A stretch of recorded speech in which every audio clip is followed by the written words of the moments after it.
하나님은 우리를 사랑하십니다. 할렐루야. 하나님은 멀리 계시는 분이 아니라 우리와 늘 함께 하시는 임마누엘로 함께 하시는 하나님이십니다. 어떨 때는 부모님조차도 내가 가장 사랑하는 사람조차도 내 마음을 몰라줄 때가 참 많이 있습니다. 그러나 하나님은 우리의 마음을 가장 정확하게 잘 아시고 우리를 누구보다도 존귀하게 귀하게 여기시는 우리 아버지신 걸 믿으시기 바랍니다. 오늘 특별히 이 본문을 가지고 하나님의 이름의 능력에 대해서 말씀을 좀 전가하려고 합니다.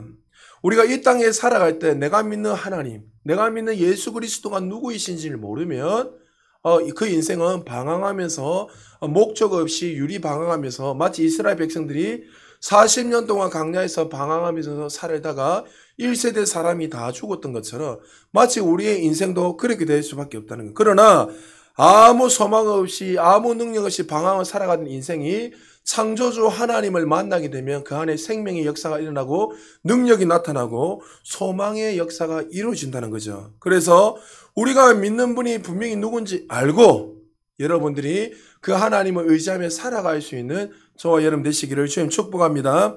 성경에 보면 이름이 너무나 중요합니다. 하나님의 이름도 중요하지만 성경에 나오는 사람들의 그 이름이 그 사람의 정체성이고 그 인생이 담겨져 있습니다. 여러 가지 수많은 이름이 있지만 대표적인 몇 명의 사람들만 제가 설명해 드리겠습니다. 아담이 하나님이 태초에 마지막 날에 누굴 만드셨죠? 6일째 5일째 천지를 만물을 만드시고 6일째는 사람을 만드셨는데 그 사람의 첫 번째 사람의 이름을 뭐라고 지으셨습니까? 아담이라고 지었습니다. 아담이라는 뜻은 흙이라는 뜻이에요. 그래서 아담이라는 뜻은 흙인데 이 흙을 그 아담은 하나님이 그를 흙이다 이렇게 부르실 때마다 그는 어떻게 생각하셨어요? 내가 흙 같은 존재다. 질그릇 같은 존재인데 하나님 나를 귀하게 여기시고 존귀하게 여기셔서 이 땅에 다스릴 수 있는 그 권세와 능력을 주셨구나 하면서 그는 늘 감사함으로 기쁜 마음으로 살았을 것입니다. 그리고 아담의 아내가 하와인데 히브리어로 하야라 된데 하야는 말 그대로 생명이라는 뜻입니다. 그러니까 모든 산자의 어머니다라는 그 의미가 바로 하와란 거예요. 그러니까 아담과 하와를 통해서 나오는 모든 사람들이 대표이기 때문에 하나님께서 친히 그렇게 그 이름을 지으시고 대표적으로 그를 그렇게 부르셨습니다. 원래 여러분이 아브라함의 본래 이름은 아브라함입니다. 그러니까 99세 때까지는 아브라함이란 이름을 지었고 살았고 99세 이후에 175세 아브라함이 하나님 앞에 부름받을 때까지는 아브라함으로 이렇게 살았단 말이죠. 이 아브라함의 아버지 데라가 아브라함을 낳고 나서 130대에 낳았단 말이죠. 그러니까 낳고 나서 그 아이를 보고 너무나 귀하게 여기고 소중히 여기서 아브라함이라 지었습니다. 아브라함 뜻이 뭡니까? 높은 아버지. 너는 가정에서 주변에 갈 때마다 인정받고 높은 아버지가 돼서 지극히 높임받는 그런 아들로서 아버지로서 쓰임받아라 이렇게 아버지 데라가 이름을 지어줬습니다. 그렇게 99세까지는 실제로 그렇게 여러분 살았습니다. 그리고 아브라함이 이제 하나님 앞에서 새롭게 우리처럼 거듭나게 되죠. 어떻게 보면 하나님이 어떤 분이 알고 그가 이삭을 바치면서 하나님이 그에게 이제 그 이름을 바치기 전에 아브라함이라 지금 너를 앉아 이렇게 될 것이다 하면서 열국의 아버지, 다시 말해서 축복의 통로가 될 것이다. 너는 복의 근원이 될 것이다 하면서 그의 인생을 통해서 그렇게 한 민족을 이룰 뿐만 아니라 모든 믿음의 아버지가 되게 하십니다. 그리고 아브라함의 아내가 원래는 사레였죠. 사레의 뜻은 여러분 잘 아시다시피 공주란 뜻이에요. 공주. 그러니까 아까 말한 거죠. 어떤 그 집안의 한 민족의 공주로 여겼지만 이제 그를 갖다가 하나님이 이름을 바꿔주시는데 사라라고 이름을 바꿔주는데 서두의 아브람처럼 열국의 어머니. 그러니까 너를 통해서 쉽게 말해서 너는 모든 민족의 어머니가 전 세계의 어머니가 될 것이다 하면서 사라라고 이름을 바꿔줬습니다. 이처럼 성경에서는 그 이름을 통해서 그의 정체성과 그 인생이 담겨 있고 그것을 통해서 항상 그 인생이 어떻는가에 대해서 설명하고 보여주고 있습니다. 하나님도 창세기부터 계시록까지 읽어보면 하나님이 다양한 이름으로 우리에게 말씀하고 계십니다. 하나님은 유일하신 한 분이시지만 그 여러 가지 이름을 통해서 우리에게 친근한 하나님으로, 어떨 때는 엄미한 하나님으로 우리에게 말씀하고 있다는 거죠. 자, 그렇다면 구약과 신약을 통해서 대표적인 이름을 통해서 하나님이 누구신지, 저와 여러분이 하나님이 어떤 분인지 이 부분을 잘 알고, 여러분이 정말 이 예배를 드려도, 또 여러분이 주님의 이름을 부를 때도 그냥 아무 의미 없이 부르는 것이 아니라, 아, 이분이 이런 분이시구나, 우리가 믿는 분이 이런 하나님이시구나, 그것을 알고 다시 한 번 더 그 하나님을 의지하고 살아갈 수 있는 저와 여러분 되시기를 주님 축복합니다. 구약에 보면 제일 먼저 등장하는 이름이 뭐냐면, 따라합시다. 엘로힘의 하나님. 엘로힘의 하나님인데, 엘로힘의 뜻은 창조주 하나님, 전능하신 하나님을 설명할 때 항상 이야기합니다. 그래서 우리가 천지를 창조하신 하나님, 이 모든 만물은 누구만 만들 수 있죠? 천지를 창조하신 엘로힘의 하나님. 그 수많은 종교들이 이야기하는 그들의 신, 그들은 신이 아니죠, 사실은. 그들도 인간이죠, 사실은. 알라가 어떻게 신입니까? 신처럼 그들이 그렇게 우상을 숭배하고 있는 거예요. 그들은 다 피조물이기 때문에 어떤 것을 만들 수 없단 말이죠. 그런데 우리가 믿는 하나님, 엘로힘의 하나님은 유일하신 모든 만물을 만드신 하나님이라는 거예요. 그래서 하나님이 이 무에서 유를 만드시고 없는 것도 만들 수 있었기에 그분은 엘로힘의 하나님이다. 그래서 구약에서는 2570번에 나오고, 우리는 장엄하신 하나님, 마치 인간이 가까이 갈 수도 없는 전지전능하신 하나님을 이야기할 때 엘로힘의 하나님이다, 이렇게 말씀하고 있습니다.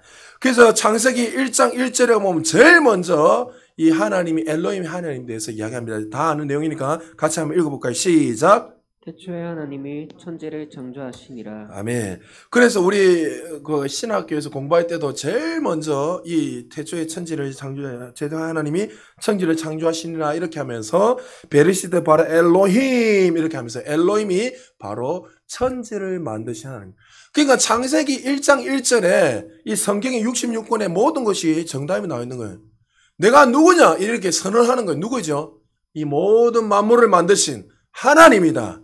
그래서 이 땅에 아무것도 없는 그 무에서 유를 만드시고 너희들을 만드셨다 하면서 우리가 그 하나님을 경배하고 그분만을 의지하며 살아가야 될 것을 우리에게 보여주고 있다는 거예요.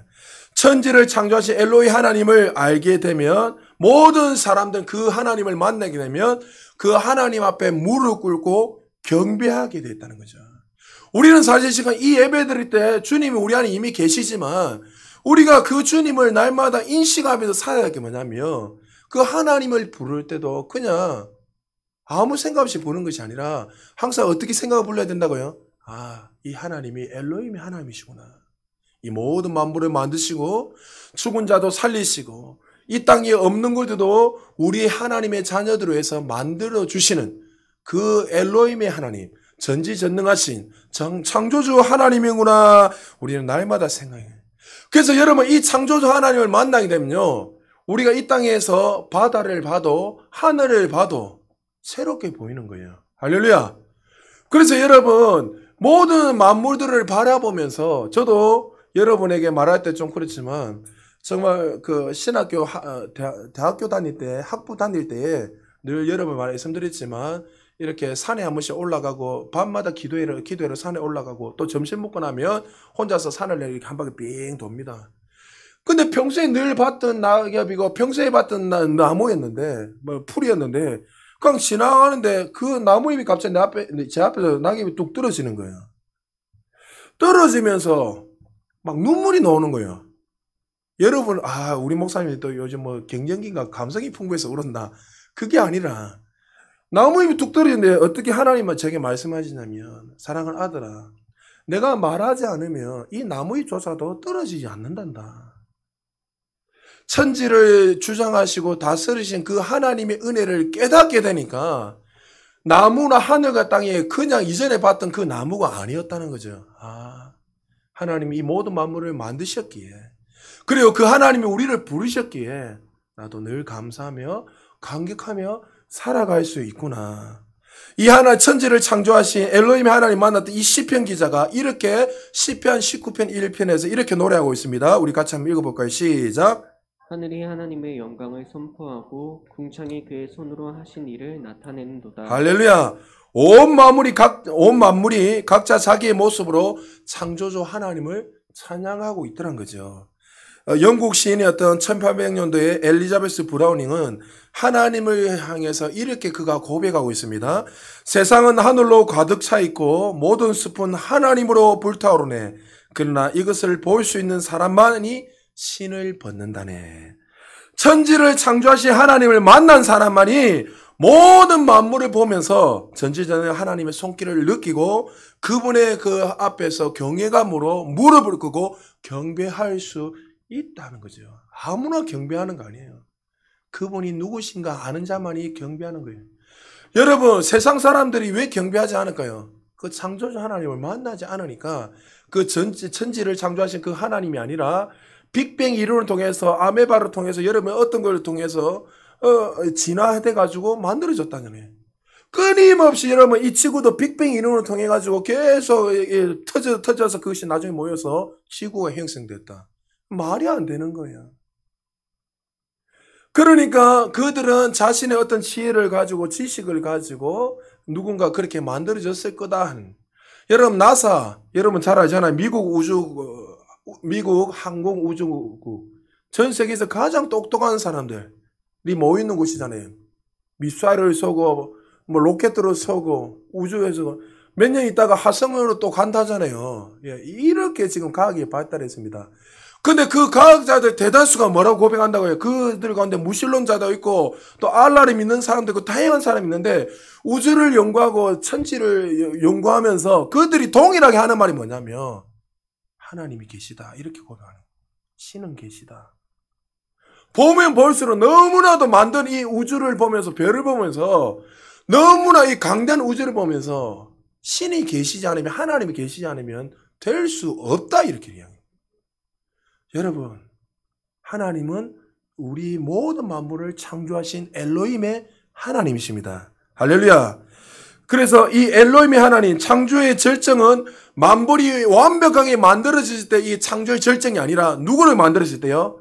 하나님의 형상대로 모양대로 누구를요? 사람을 만드셨을 때 가장 절정에 다다랐습니다. 그래서 창세기 1장 27절에 하나님이 자기 형상 곧 하나님의 형상대로 사람을 창조하시되 남자와 여자를 창조하시고 하나님의 형상대로 지음받은 이 인간들이 친히 이 땅을 다스리고 통치할 걸 보니 하나님 너무나 기뻐하셨어요. 그 소식을 알고 시편 139편 13절에 이렇게 시편 기자가 노래하고 있습니다. 우리 같이 한번 읽어볼까요? 시작. 주께서 내 내장을 지으시며 나의 모태에서 나를 만드셨나이다. 내가 주께 감사함은 나를 지으심이 심히 기묘하심이라. 주께서 하시는 일이 기이함은 내 영혼이 잘 아나이다. 아멘. 하나님이 우리를 어떻게 해요? 기이한 존재로, 특별한 존재로 여기신다는 거죠. 창조주 하나님을 만나게 될 때 우리 인생의 방향은 끝이 나고 우리 인생의 목적이 무엇인지 분명히 알고 살아간다는 거죠. 한 후배 선교사님이 저한테 이렇게 이전에 이야기했어요. 이전에 주님을 만나기 전에 이렇게 세상 사람들처럼 술 마시고 그렇게 살아갔던 인생이에요. 그런데 어느 날 정말 목적 없이 그렇게 살아가고 당연히 세상에서 정말 공부를 해서 우리가 볼 때는 참 좋은 대학에 들어갔던 친구였어요. 후배 목사님인데. 그런데 그가 정말 나름대로 어떤 계획을 잡고 이렇게 자기는 이렇게 해서 평범하게 살 것이다 이렇게 생각했는데 어느 날 갑자기 창조주 하나님이 찾아오셨어요. 그 주님을 만나고 나니까 그 인생이 얼마나 공고한 인생이었고 얼마나 큰 죄인이었다는 사실을 깨닫게 됩니다. 그리고 자신을 위해서 살아야 될 이유를 자신을 위해서 살아야 된다고 생각하고 준비하면서 살았던 그 인생이 이제는 이렇게 살면 안 되겠다 깨닫게 됩니다. 하루는 전철을 타고 서울에 있는 친구의 전철을 타고 이렇게 가고 있는데 수많은 빌딩들이 보이고 숲이 보이는데 늘 봤던 숲이고 빌딩이었어요. 근데 어느 날 주님을 만나고 그 빌딩을 보니까 이런 마음이 들더란 거예요. 그 빌딩 안에 수많은 사람들이 예수를 믿지 않고 있는 사람이 있는데 이 사람들이 죽고 나면 이제 영원한 지옥에 갈 수밖에 없는데 그 영혼들이 너무나 불쌍하게 여기지더란 거예요. 자신의 모든 삶을 다 내려놓고 그가 하나님 앞에 결단하고 내가 하나님 선교사가 되겠습니다 하고 대학원에 들어왔어요. 그리고 졸업을 하고 지금은 일본에 가서 선교 일을 잘 감당하고 있습니다. 여러분, 창조주 하나님을 만나게 되면 여러분 보고 다 목회라는 게 아니잖아요. 창조주 하나님을 만나게 되면 자신의 그 인생의 그 방향과 비전을 발견하게 되고 그 주님을 위해서 살게 되어 있습니다. 사랑하는 여러분, 이 엘로힘의 하나님을 만나게 되면 우리 인생에 새로운 목적이 생기고 새로운 인생이 생긴다는 사실을 기억하시고 날마다 그 주님을 의지하며 살아갈 수 있는 저와 여러분 되시기를 주님 축복합니다. 그리고 항상 엘로힘의 하나님, 이 구약에서 엘로힘의 하나님을 강조하면서 구체적으로 이 하나님에 대해서 따라오는 그 이름들이 있습니다. 수없이 많지만 특별히 두 가지만 이야기하겠습니다. 항상 엘로힘의 하나님, 천지를 창조하신 하나님을 이야기하면서 따라오는 하나님이 뭐냐면 엘사다이 하나님입니다. 엘사다이 하나님이 어떤 분입니까? 따라합시다. 전지전능하신 하나님. 전지하신 하나님 뭡니까? 없는 것도 우리를 위해서 만들어주시는 능력이 있는 하나님. 할렐루야. 그 하나님의 전능하신 하나님이 바로 엘샤다이 하나님입니다. 대표적으로 창세기 17장 1절에 보면 이렇게 말씀하고 있습니다. 우리 같이 한번 읽어볼까요? 시작. 아브람이 99세 때 여호와께서 아브람에게 나타나서 그에게 이르시되 나는 전능한 하나님이라 너는 내 앞에서 행하여 완전하라. 예, 아브람이 자식이 없이 살아가고 있었어요. 사라가 태문이 다 닫혔고 월경이 다 끝나고 태문이 닫히고 이제 더 이상 자식을 낳을 수 없어요. 이런 인간이 수많은 어떤 세상적인 의학으로는 될 수 없는 거예요. 근데 하나님 갑자기 나타나셔서 그에게 오셔서 하시는 게 뭐냐면 하늘의 별과 바다의 모래를 보여주시면서 아브라함아, 내가 너를 이렇게 후손들을 이렇게 많게 해주겠다. 여러분, 인간의 방법을 할 수 있는 거 없습니까? 절대로 할 수 있습니다. 근데 이렇게 이야기하면 하나님 뭐라고? 나는 엘사다이 하나님이다. 전능한 하나님이기에 모든 것을 할 수 있는 하나님이기에 너에게 그렇게 해주겠다. 그리고 실제로 어떻게 됐습니까? 아브라함의 후손이 바다의 모래같이 별같이 어마어마하게 많은 놀란 축복이 부어졌다는 거예요. 이 하나님이 누구라고요? 엘샤다이 하나님이고 저와 여러분의 하나님이란 거예요. 할렐루야. 이 전능하신 하나님을 믿게 되면요, 세상을 바라보지 않습니다. 아, 이분이 나의 능력자 되시고 나의 구원자 되시고 천지를 창조하신 하나님을 믿게 되면 어떠한 상황이 있다 하더라도 그 상황을 바라보는 것이 아니라 하나님을 의지하게 되어 있다는 거죠. 그리고 또 한 분의 하나님, 이 엘로힘의 하나님을 이야기하면서 수많은 이름이 있지만 그 중에 또 대표적인 이름이 올람의 하나님입니다. 올람의 뜻은 뭐냐면 따라합시다. 영원하신 하나님. 예, 우리 이사야서 40장 28절 우리 같이 한번 읽어볼까요? 시작.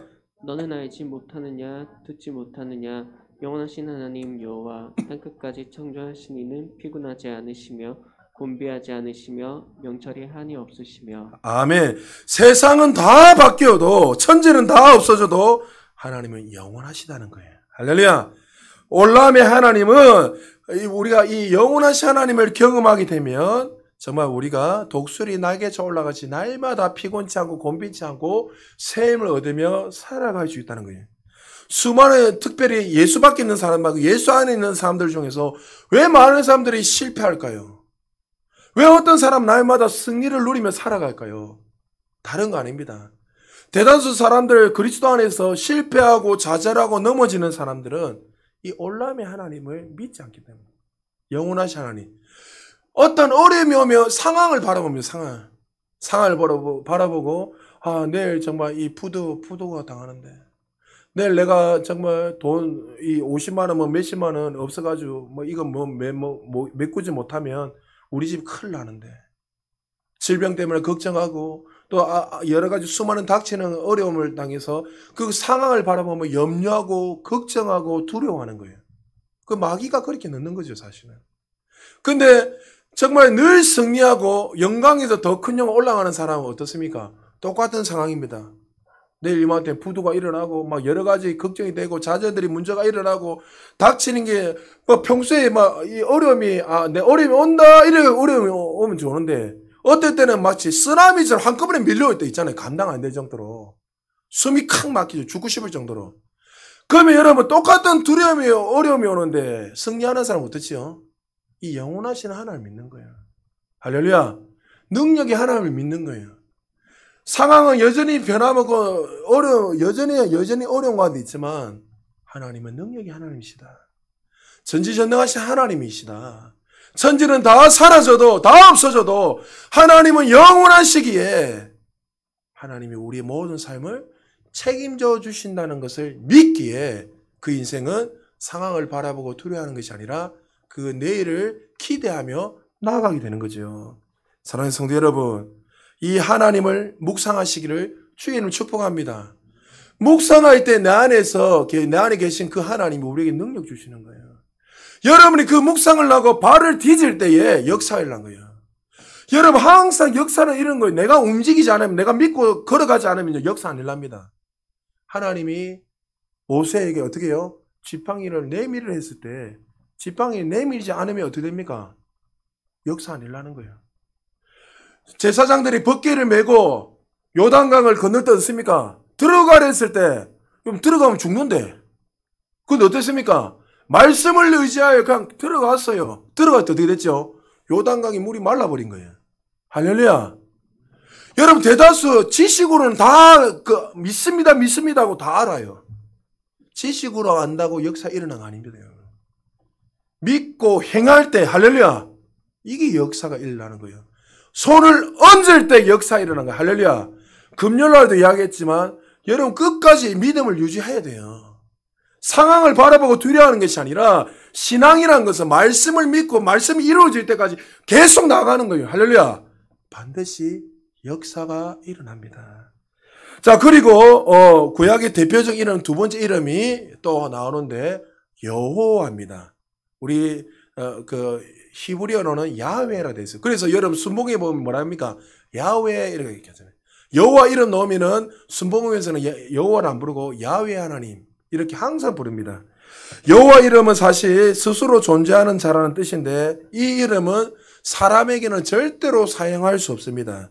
하나님 신에게만 붙여지는 고유 명사입니다. 성경에서도 6823번 정도 나오는데 사실 이 여호와라는 이 이름도 정확한 이름이 아닙니다. 왜요?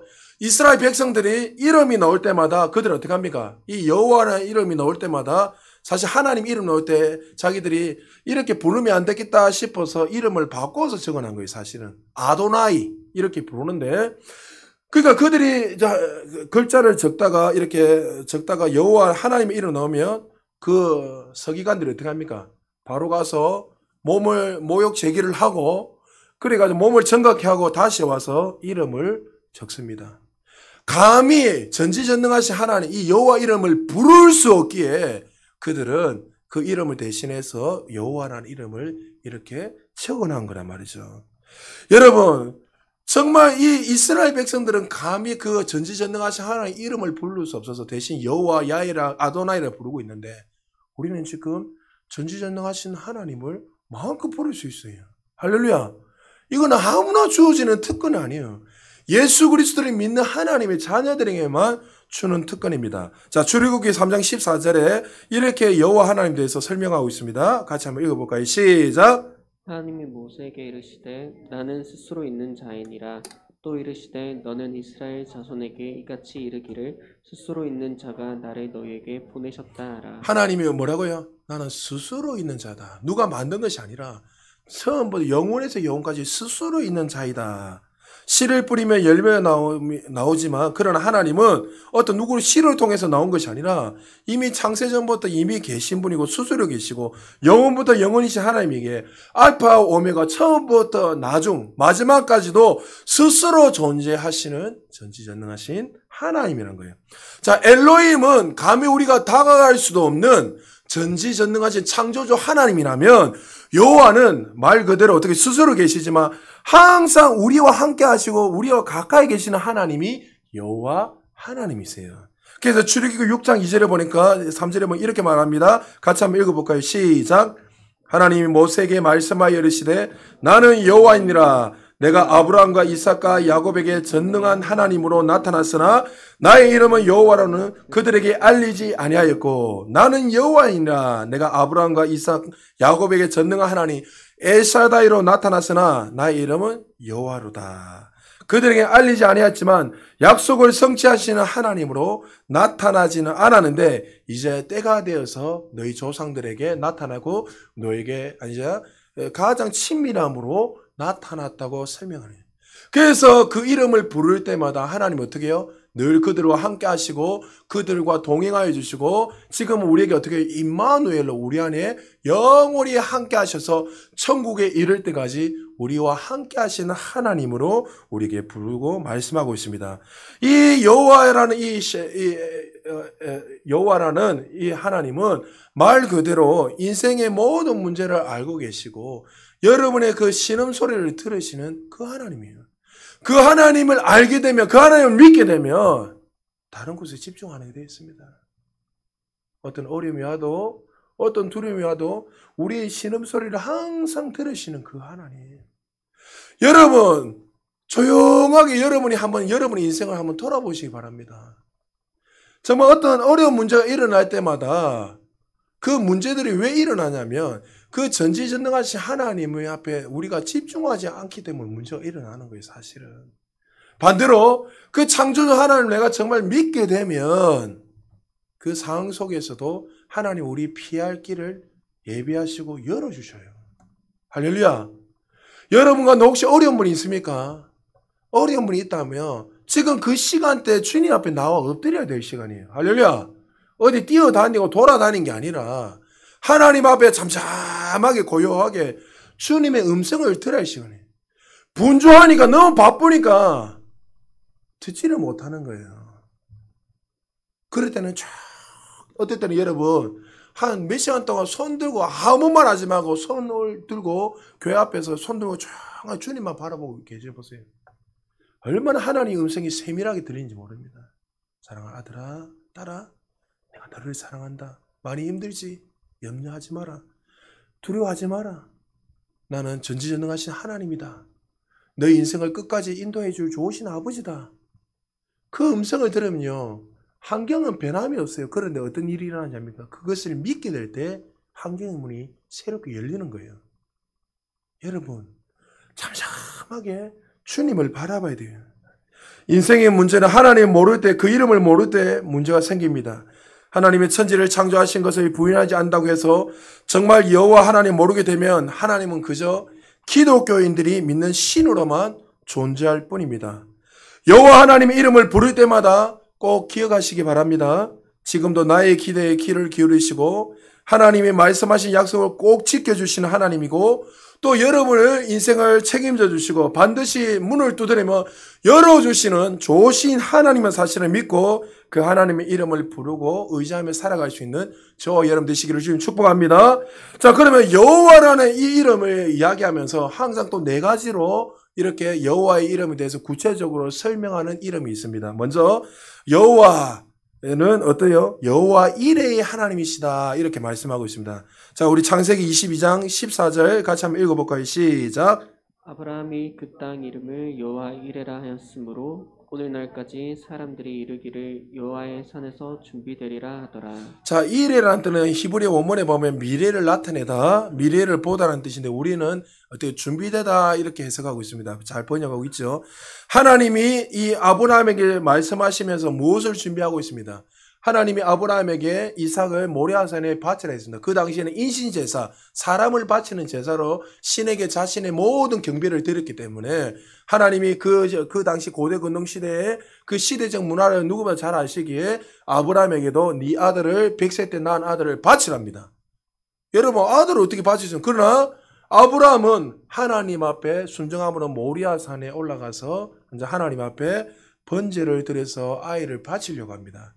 바치려고 할 때 하나님이 뭐랍니까? 아브라함 그만해라. 이제 내가 나를 사랑하고 경배하는지 내가 알겠다 하면서 이미 뭐요? 이삭을 대신해서 무엇을 준비해놨죠? 순양을 하나님 바치라고 준비해 주셨다는 거예요. 그 하나님이 어떤 분이라고요? 준비하시는 하나님. 우리가 정말 이 하나님을 알게 되면 여호와 이레 하나님을 믿게 되면 내 인생의 모든 삶을 맡길 수 있어요. 사랑하는 부모님들, 자녀들 지금 막 미래가 염려스럽잖아요. 지금 막 청년들 300만, 400만이 지금 400만이 지금 실업자. 그러니까 전부 다 이제 일하기 싫으니까 유튜브 앉아가지고 게임하고 유튜브 뭐 방송을 내가 조작을 만들고 그냥 그렇게 하는 거였어요. 여러분 성경에서는 땀을 흘리려 했어요. 그 잔머리 굴려가지고 유튜브가 문제란 게 아니에요. 여러분 벌써 유튜브 뜨면 벌써 끝난 거예요. 벌써 여러분. 유튜브 내가 해보자면 벌써 그 1%의 사람들 외에는 다 못 먹고 살아요. 그러니까 하나님 주신 그 지혜가 부어져야 여러분 다스릴 수 있는데 뭔가 딱 터지면 주식도 이제 뜨면 끝난 거예요 벌써. 제 아는 형님이 저보고 뭐 여러분 오딘이라는 여러분 들어보셨어요? 요즘 뭐 제일 뜨는 그 모바일 게임이에요. 거기 끄떡에 몇 분 계시는데 아는 형님 저보고 하는 말이 내가 그 오딘에 주식 넣었다 이래. 어떤 너 나를 물어보고 요즘 막 최고로 뜨고 있던데 내가 그 주식을 잘하는 분이니까. 그러니까 여러분들 뭐 사람들은 보고 이렇게 하고 저렇게 다양하게 하단 말이죠. 근데 여러분 자녀들은 내가 어떻게 우리 아이들이 어떻게 될까? 우리의 사업이 어떻게 될까? 참 염려가 되고 미래에 대해 걱정이 된단 말이죠. 근데 여호와 이레 하나님, 우리를 위해서 준비하신 하나님을 정말 믿게 되면 염려하지 않게 된다는 거예요. 할렐루야. 여러분의 삶 속에 수많은 일들이 일어난다 할지라도 여호와 이레 하나님을 우리 인생을 책임져 주시고 우리의 자녀들의 인생을 책임져 주는 사실을 믿고 여러분의 수많은 어려움이 있다 할지라도 여전히 하나님이 우리 인생에 여호와 이레로 역사하시는 그 하나님을 믿고 나아갈 수 있는 저와 여러분 되시길 주님 축복합니다. 그리고 여호와 이름 넣으면서 또 두 번째로 대표적으로 많이 나오는 이름 따라합시다. 여호와 라파의 하나님. 자, 출애굽기 15장 26절 같이 한번 읽어볼까요? 시작. 이르시되 너희가 너희 하나님이나 여호와의 말을 들어 순종하고 내가 보기에 이를 행하며 내 계명에 귀를 기울이며 내 모든 규례를 지키면 내가 애굽 사람에게 내린 모든 질병 중 하나도 너희에게 내리지 아니하리니 나는 너희를 치료하는 여호와임이라. 광야 생활을 하면서 이스라엘 백성들이 물이 떨어져요. 물이 없어요. 그러니까 물을 마셔야 하는데 마라가 어떤 물이었어요? 쓴물이었어요. 그래서 불평하고 원망하고 있으니까 하나님이 모세에게 잎사귀해서 나무를 해서 던지를 하니까 그것이 마라 쓴물이 어떻게 바뀝니까? 단물로 바뀌네. 그러면서 너희들을 치유하시는 하나님 모든 것을 치유하시고 깨끗게 하시는 하나님이라는 것을 그들에게 말씀해 줍니다. 그러니까 이스라엘 백성들 하나님 보세요. 하나님이 얼마나 그들에게 세밀하게 하나하나씩 다 설명합니까? 이런 저런 것들을 하시면서 내가 어떤 하나님을 좀 알아라. 알아라 끊임없이 이야기해도 이스라엘 백성들은 여전히 하나님을 믿지 않았어요. 저와 여러분도 어떨 때 그런 하나님이 끊임없이 우리를 기다려주시고 우리를 더 좋은 길로 인도하는지는 불구하고 하나님이 어떤 분인지 모르고 살아갈 때가 얼마나 많은지 모릅니다. 하나님이 우리의 영혼 몸뿐만이 아니라 너희들을 질병도 걸리지 않고 너희들의 모든 삶을 책임져 주시고 너희들을 날마다 하나님 치유하시고 회복시키는 하나님이란 것을 우리에게 말씀합니다. 여러분 가운데 혹시 질병 가운데 고통 가운데 있는 분들이 있습니까? 아니면 삶에 여러 가지 어려움이나 영적인 문제가 있는 분들이 있습니까? 하나님이 치유하신 하나님의 사실을 믿고 그 하나님 앞에 나아갈 수 있는 저와 여러분 되시길 주님 축복합니다. 자, 세 번째로요. 여호와 니시의 하나님이십니다. 출애굽기 15장 15절 16절 같이 한번 읽어볼까요? 시작. 모세가 제단을 쌓고 그 이름을 여호와 니시라 하고 이르되 여호와께서 맹세하시기를 여호와가 아말렉과 더불어 대대로 싸우리라 하셨다 하였더라. 여호와의 니시는 주는 나의 깃발이라는 뜻이지요.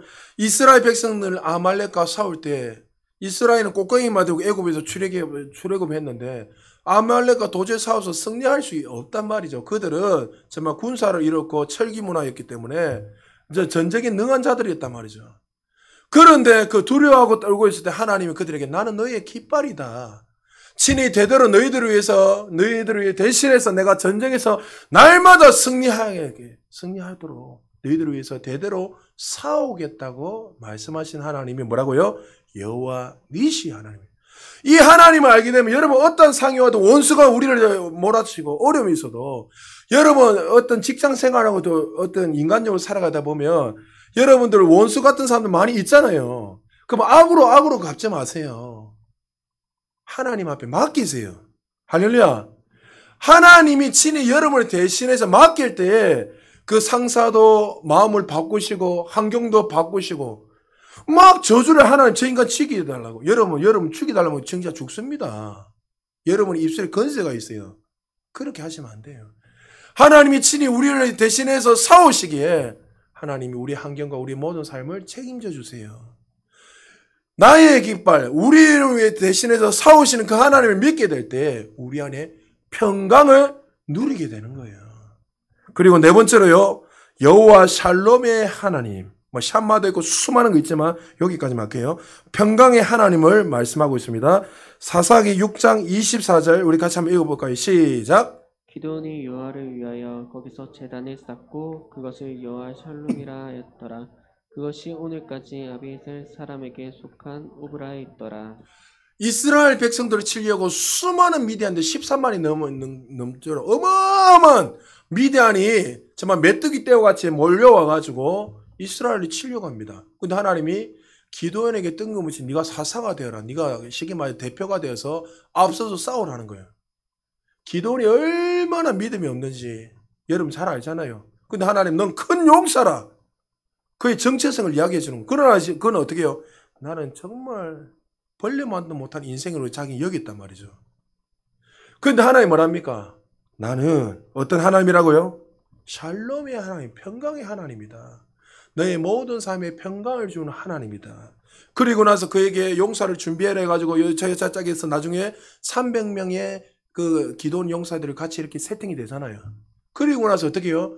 친히 어마어마한 하나님께서 그들을 통해서 미디안 군대를 승리케 하는 놀라운 역사가 일어난 거예요.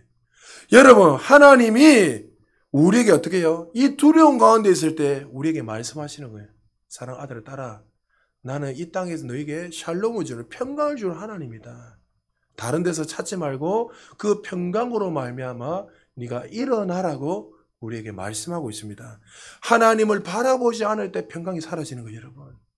하나님을 믿지 않을 때 여러분의 삶 속에 두려움이 엄습하기 시작하는 거예요. 여러분, 어제도 어떤 분이 약간 정신적으로 이렇게 문제 있는 분이 저한테 전화 와서 개인적으로 좀 만나자고. 전화를 해보니까 뭐 행설수설하고 뭐 어떻게 앉아 우리 요 근처에 사는 사람인가 봐요. 전화가 와가지고. 여러분, 주변에 정말 정신병자들 많습니다. 우울증 환자들. 왜 그렇지요? 마음이 불안한 거예요. 쉽게 말해서. 다른 거 많이 있지만 불안한 거예요. 두려운 거예요.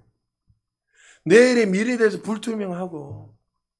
코로나도 지금 여러분 계속 더 터지고 더 문제 일어나잖아요. 지난주에 서울에 있는 목사님 통화하는데 막 엉망이래요. 서울은 지금. 초토화 돼가지고. 또 예배를 어떻게 드려야 될지. 신앙이 좀 회복되려는데 성도들 또 이렇게 예배를 못 드리면 다 무너진단 말이죠. 여러분, 이거는 그냥 생각하시면 안 돼요. 여러분, 온라인으로 예배 드리는 거하고 현장에 나오는 예배 달라요. 여러분, 온라인 드리면서 자세가 바로 되던가요? 앉아가지고 엉뚱한 짓 하고 앉아가지고 틀어놨고 그냥 돌아다니고 예배 안 됩니다, 사실. 근데 우리는 어떻게 해요? 그냥 한 번, 두 번 하다 보면 익숙해지니까 그냥 당연하다 그냥 앉아 드리는 거예요. 본인이 죽어가고 있는지도 모르고. 왜 많은 사람들이 이런 평강이 없을까요? 창조주 하나님을 안 만났기 때문에 그런 거예요. 여러분, 정말 세상이 줄 수 없는 이 평강이 여러분 안에 충만히 임하기를 주님 축복합니다. 그러면 어떤 상황이 와도 기쁨으로 하루하루를 승리하며 살아갈 수 있다는 거죠. 자, 우리 신약에서는 하나님의 이름에 대해서 세 가지로 중요하게 말씀하고 있습니다. 첫 번째, 데오스, 하나님이라는 의미입니다. 원래 구약의 엘로힘의 하나님을 신약 성경에 번역할 때 데오스, 여러분 이 동그라미 이래가 있는 거 있죠? 이게 데오스입니다. 단어를 사용하는데 구약에서는 위엄의 하나님, 전지전능하신 하나님을 신약에서는 데오스, 예수 그리스도로 말미암아 우리에게 친근한 하나님으로 나타나고 있습니다. 구약에서는 창조주 위엄의 하나님으로 나타나지만 신약에서는 어떻게 해요? 멀리 계신 하나님이 아니라 전지전능하신 하나님이 아니라 이 땅에 친히 우리에게 오셔서 예수 그리스도의 몸으로 오셔서 우리와 친근하게 함께 하시는 그 하나님으로 우리에게 보여주고 말씀하고 있습니다. 자, 요한복음 대표적으로 1장 1절에 이렇게 말씀하고 있습니다. 같이 한번 읽어볼까요? 시작. 태초에 말씀이 계시니라. 이 말씀이 하나님과 함께 계셨으니 이 말씀은 곧 하나님이시니라. 말씀이 되신 예수 그리스도께서 하나님을 부르고 있습니다. 우리가 예수님을 부를 때마다 항상 이 데오스, 전지전능하신 하나님이십니다라는 것을 날마다 인식하고 부르시기를 지금 축복합니다. 그냥 부르지 마세요. 여러분이 예배 드리고 여러분들이 찬양할 때도 그냥 아유 막 신나든 흥나 이게 아니에요, 여러분. 우리가 경배할 분이 누굽니까? 이 모든 만분을 만드신 분이에요. 할렐루야. 그분을 알게 되고 그분을 믿게 되면 자세와 태도가 달라지고 우리가 살아가는 자세가 달라지는 거예요. 그리고 두 번째요. 큐리오스, 주라는 거예요. 주님이지요, 주. 자, 구약에서는 여호와 아도나이라는 이름을 헬라에서는 큐리오스라고 번역하고 있습니다. 그리스도가 예배의 대상이 되는 나의 주인 되는 것을 의미합니다. 신약에서는 한 600회 이상 사용하는데 바울 서신만 봐도 한 300개 이상 사용하고 있습니다. 여러분 이 키리오스라는 이 단어는 그 당시에 여러분 헬라가 2000년 전에 이렇게 쫙 사용되었잖아요. 쓰고 있고 성경의 신약 신구약이 나중에 이렇게 완성이 되었는데 그 당시 이 키리오스라는 이 단어는 아무나 사용할 수 없어요. 그 당시에 2000년 전에 이 주라는 것은 누구에게만 사용되는 단어입니까? 그 당시에는 가이사 황제에게만 사용되는 단어예요.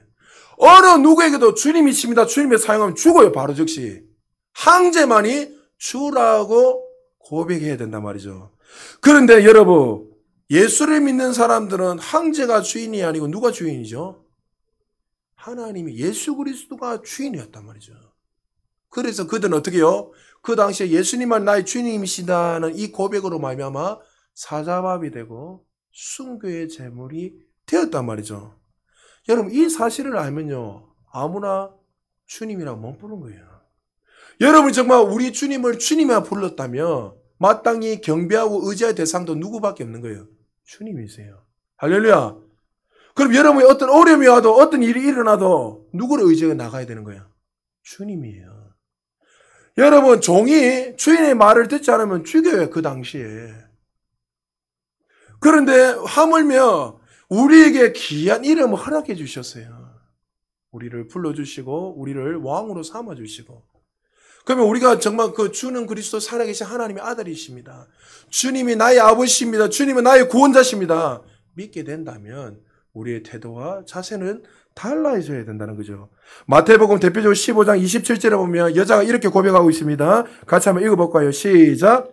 여자가 이르되 주여 올소이다마는 개들도 제 주인의 성에서 떨어지는 부스러기를 먹나이다 하니. 여기서 주인의 말이 바로 큐리오스라는 거예요. 이 여자가 구원받은 이유가 딸이 죽을 병에 걸려 있었잖아요.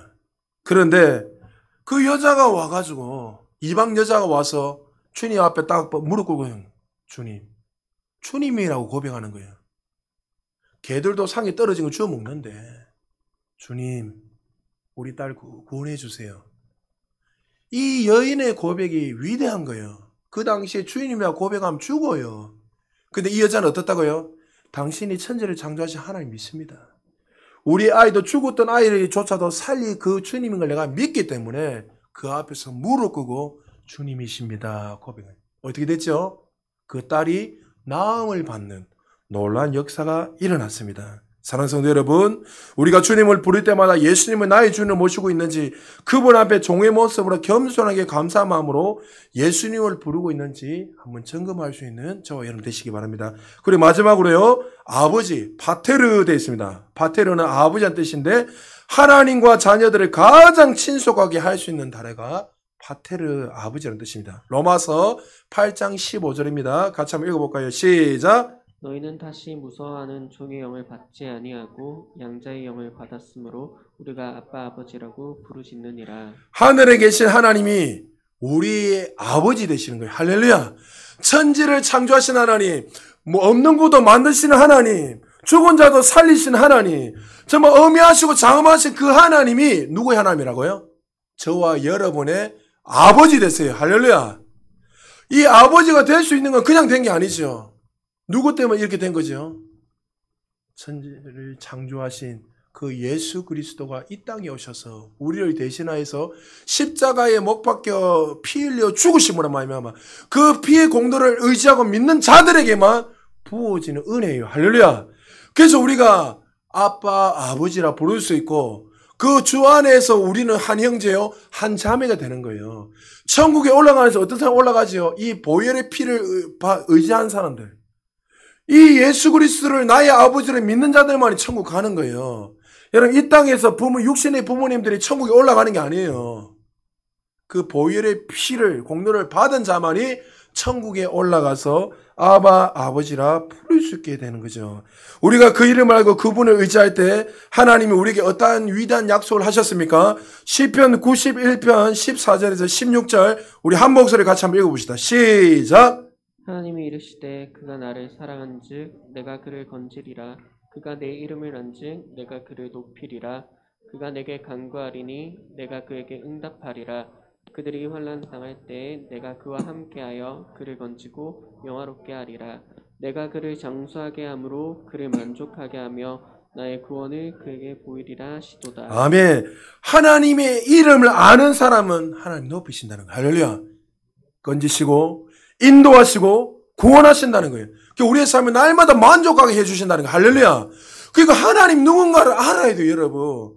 그러니까 여호와 하나님 지식이 최고인 거예요. 할렐루야. 여러분, 말씀을 계속 예배 가운데 말씀을 듣고 여러분 묵상하는 이유가 여기 있는 거예요. 말씀을 통해서 내가 유익하려는 게 아니라 근본적으로 창조주 하나님을 알게 되면 인생이 달라지는 거예요. 목적이 달라지고 방향이 달라지는 거예요. 할렐루야. 그래서 말씀을 통해서 묵상하면서 하나님이 우리의 위로자로서, 어떨 때는 능력의 하나님으로서, 어떨 때는 우리를 갖다가 통치하는 하나님으로서, 어떨 때는 아버지로서, 또 우리가 정말 공고한 인생을 살아가고 우리가 힘든 가운데 있을 때 가장 친근한 하나님 찾아오시고 우리의 신음소리를 들어주시는 좋으신 하나님. 이 모든 하나님의 우리 능력으로 나타나려면 어떻게 된다고요? 그 이름을 알아라는 거예요. 그럴 때 우리가 높임을 받고 영광에서 더 큰 영광으로 올라갈 수 있다는 거예요.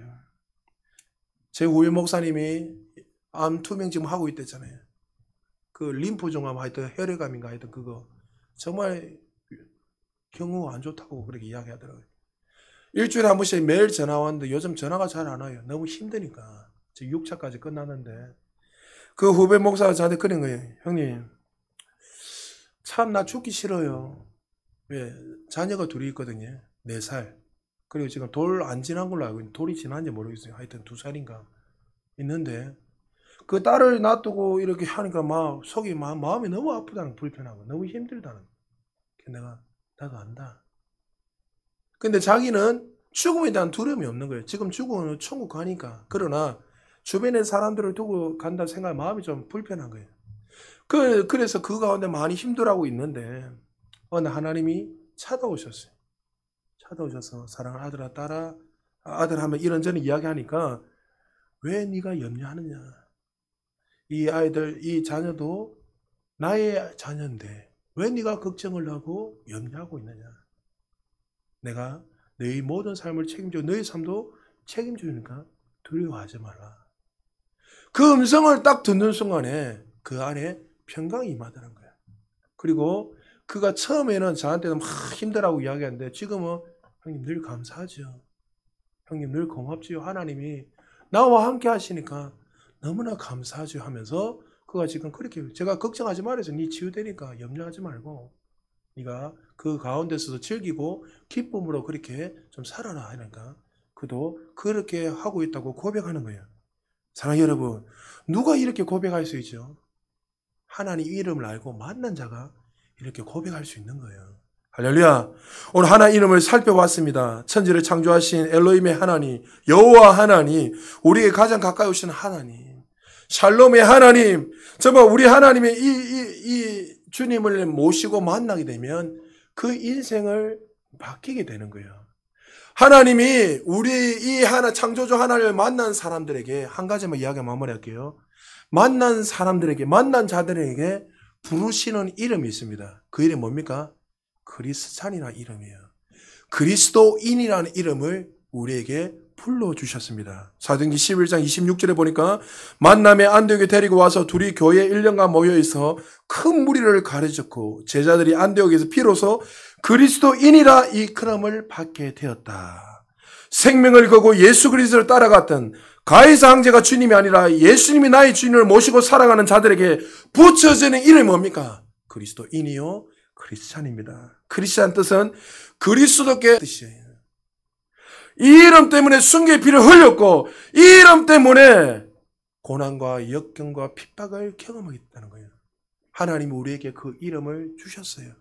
그리스도인, 크리스찬이란 이름을 주셨어요. 이 이름은 아무나 주는 게 아니에요.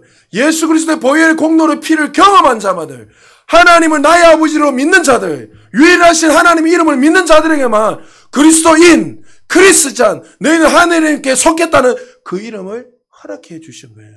자, 그렇다면 그 이름을 받은 자들은 어떻게 살아야 됩니까? 베드로전서 4장 16절에 보니까 만일 그리스도인은 고난을 받으면 부끄러움 말고 도리어 그 이름을 하나님께 영광을 드리라. 할렐루야! 그 주님의 이름을 위해서 우리가 이제는 살아가야 되는 거예요. 사랑하는 여러분, 알렉산더가 유럽을 젊을 때 20대에 유럽을 제패했잖아요. 그런데 여러분, 어떤 한 사람이, 한 군사가 전쟁 가운데 있다가 그가 탈영해서 넣어다 잡혔어요. 그러면 탈영병은 어떻게 됩니까? 그 역시 목 잘라 목에 죽여버려요. 근데 잡혀가지고 알렉산더 대왕 앞에 무릎 꿇고 벌벌 떠고 있는 거예요. 젊은 10대 아이였어요. 얼마나 전쟁이 두려웠겠습니까? 그래서 알렉산더 대왕이 그 아이에게 물어봤습니다. 네 이름이 뭐냐? 알렉산더입니다. 그 알렉산더 대왕이 다시 물어봅니다. 너의 이름이 무엇이냐? 알렉산더입니다. 대왕이 다시 한번 물어봅니다. 너의 이름이 뭐야? 알렉산더입니다. 그때 알렉산더 대왕이 이렇게 유명한 말을 합니다. 이제부터 너의 이름을 바꾸든지 그 이름에 걸맞게 살아라고. 알렉산더 대왕이란 그 이름에 걸맞게 그는 살았단 말이죠. 하나님 우리에게 물어보십니다. 그리스도인, 하나님께 속한 자들, 정말 예수 그리스도의 공로의 피로 말미암아 구원받은 자들이 그리스도인입니다. 그렇다면 우리는 어떻게 살아야 되죠? 그 이름답게 살아야 되는 거예요. 사랑하는 성도 여러분, 오늘 하나님이 우리에게 주신 이 이름들, 영광스러운 이름, 전지전능하신 하나님, 천지를 창조하신 하나님, 스스로 계신 하나님, 영원하신 하나님, 멀리 계시는 분이 아니라 우리와 늘 함께하여 임마누엘 함께 하셔서 우리의 모든 삶을 주장하시고 인도하신 좋으신 하나님이 있기에 우리는 어떤 상황에도 기뻐하고 감사함으로 살아갈 수 있습니다. 여러분, 그 하나님을 만나셨습니까? 그 좋으신 하나님을 경험했습니까? 그렇다면 이제는 내 인생을 내 마음대로 살아가는 것이 아니라 그리스도인답게 살아셔서 하나님의 영광을 위해서 귀하게 쓰임 받으셔서 오늘 하루도 한 주도 날마다 주의 이름을 자랑하고 승리하며 살아갈 수 있는 우리 모든 하나님의 백성 되시기를 주의 이름으로 축복합니다. 우리 말씀을 생각하시면서 다 같이 한번 기도하겠습니다.